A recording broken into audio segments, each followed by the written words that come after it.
কেউ যদি 10 বার সূরা ইখলাস বা কুল হুয়াল্লাহ সূরা পাঠ করে, কয়বার? 10 বার, রাতে দিনে যে কোনো সময় 10 বার যদি কেউ কুল হুয়াল্লাহ সূরা পাঠ করে, আল্লাহর নবী সাল্লাল্লাহু আলাইহি সাল্লামের হাদিসে ওয়াদা রয়েছে আল্লাহ তাআলা ওই ব্যক্তির জন্য জান্নাতে একটা বিশাল প্রাসাদ নির্মাণ করবেন। দুনিয়ার কোনো প্রাসাদ না ভাই, পামজমারার প্রাসাদ না ভাই, এটা কোনো দুবাই বা পৃথিবীর কোনো গুরুত্বপূর্ণ জায়গার লোভনীয় কোনো আকর্ষণীয় কোনো জায়গার প্রাসাদ না ভাই, জান্নাতের প্রাসাদ।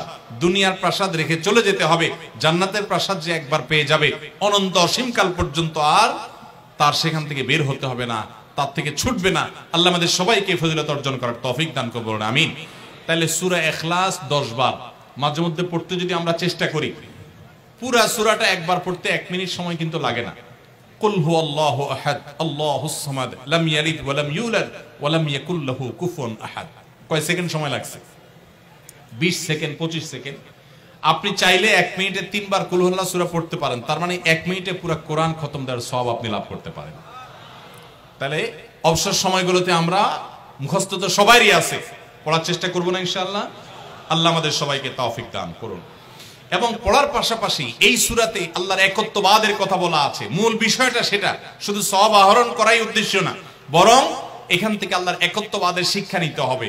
আল্লাহ একক, কুল হুয়াল্লাহু আহাদ, হে রাসূল বলে দিন তিনি আল্লাহ, তিনি একক, তার কোনো অংশীদার নাই, তার কোনো পার্টনার নাই, তিনি কারোর প্রয়োজন তার হয় না। আল্লাহুস সামাদ, তিনি কারোর মুখাপেক্ষী না, বরং সবাই তার মুখাপেক্ষী। লাম ইয়ালিদ ওয়া লাম ইউলাদ, তাকে কেউ জন্ম, তিনি কাউকে জন্ম দেননি আর তাকেও কেউ জন্ম দেয়নি। ওয়া লাম ইয়াকুল লাহু কুফুয়ান আহাদ, তার কোনো সমকক্ষ নাই। ভাইরা আমার, আমাদের সমাজে এক শ্রেণীর নাস্তিক আছে, বরং সকল নাস্তিক ইসলাম এবং মুসলমানদের প্রতি বিদ্বেষ লালন করে, তাদের বড় অংশ। এই নাস্তিকদের একটা কমন প্রশ্ন হলো, তারা বলে আল্লাহ যদি আমাদের সবার সৃষ্টিকর্তা হয় তো আল্লাহর সৃষ্টিকর্তা কে? নাউজুবিল্লাহ। এরকম একটা প্রশ্ন নাস্তিকরা করে। নবী সাল্লাল্লাহু আলাইহি সাল্লামকে কোন কোন মুফাসসিরদের মতে এই প্রশ্নটাই করেছিল ইহুদিরা। কারা প্রশ্ন করেছিল? ইহুদিরা।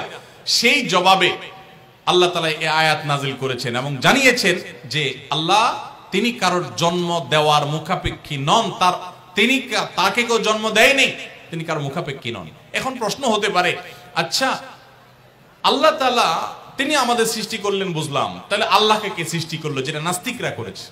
এই প্রশ্নটা একটা অমূলক প্রশ্ন এবং ভুল প্রশ্ন। এই প্রশ্নটা একটা ভুল প্রশ্ন। কিভাবে ভুল প্রশ্ন? আল্লাহ তাআলা কি সৃষ্টি না স্রষ্টা? সবাই উত্তর দেন। আল্লাহ কি সৃষ্টি নাকি সৃষ্টিকর্তা?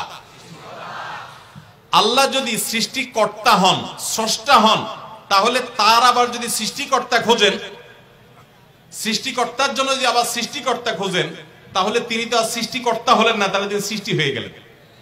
কথা বুঝেন নাই? যার স্রষ্টা থাকে তাকে সৃষ্টি বলে। আমার একজন স্রষ্টা, এক সত্তা আছে, স্রষ্টা, যিনি আমাকে সৃষ্টি করেছেন, আপনাকে সৃষ্টি করেছেন, তাহলে আমরা হলাম সৃষ্টি। যাকে কেউ সৃষ্টি করে তিনি হলেন সৃষ্টি।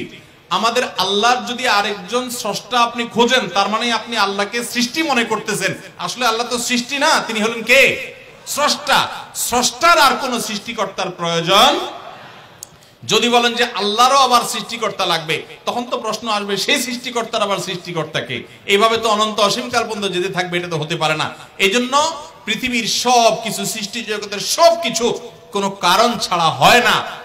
এক মহান সত্তা আল্লাহ রাব্বুল আলামিন, তিনি এমন এক সত্তা যে তিনি নিজে সবকিছু সৃষ্টিকর্তা, তাকে কেউ সৃষ্টি করেন নাই। তার আগে চিন্তা করে যদি আপনি হয়রান হন তো আল্লাহর কাছে পানা চাইবেন, বরং এই চিন্তা না করে আপনি আল্লাহর প্রতি ঈমান আনবেন, শয়তান থেকে পানা চাইবেন। এই যে তিন কুল, এই তিন কুলের আমল এত গুরুত্বপূর্ণ যে আপনাকে শয়তান যখন মনের ভিতর আল্লাহর অস্তিত্ব নিয়ে বাজে চিন্তা করায়, আমাদের কাছে যেসব প্রশ্ন আসে আজকাল, শত শত প্রশ্ন আসে যে হুজুর হঠাৎ করে মনের মধ্যে আল্লাহ সম্পর্কে বাজে চিন্তা আসে, খারাপ চিন্তা আসে, খারাপ কথা মনের মধ্যে আসে, এটা শয়তান করা। এটা যখন মনের মধ্যে আসবে, সাথে সাথে আউযু বিল্লাহি মিনাশ শাইতানির রাজিম পড়বেন, এই সূরা ইখলাস, ফালাক, নাস পড়বেন এবং বাম দিকে প্রতীকী থুতু শুয়ের আগায় যে পরিমাণ থাকে এরকম থুতু বাম দিকে যদি নিক্ষেপ করেন এবং আউযু বিল্লাহ পাঠ করেন, আল্লাহ তাআলা শয়তান থেকে পানাহ দান করবেন। এবং মনে রাখবেন মুসলমানের মনের ভিতরে আল্লাহ সম্পর্কে বাজে চিন্তা আসলে বুঝতে হবে যে ইবলিস হাজির হয়ে গেছে। কে হাজির হয়েছে? ইবলিস আমার মনের ভিতরে কুচিন্তা ঢুকাচ্ছে। এটা মনে হওয়ার সাথে সাথে আমি আরো জোরসে বলবো, কুল হুয়াল্লাহু আহাদ আল্লাহুস সামাদ লাম ইয়ালিদ ওয়া লাম ইউলাদ ওয়া লাম ইয়াকুল লাহু কুফুয়ান আহাদ। আল্লাহ আমাদের সবার ঈমানকে হেফাজত করার তৌফিক দান করুন।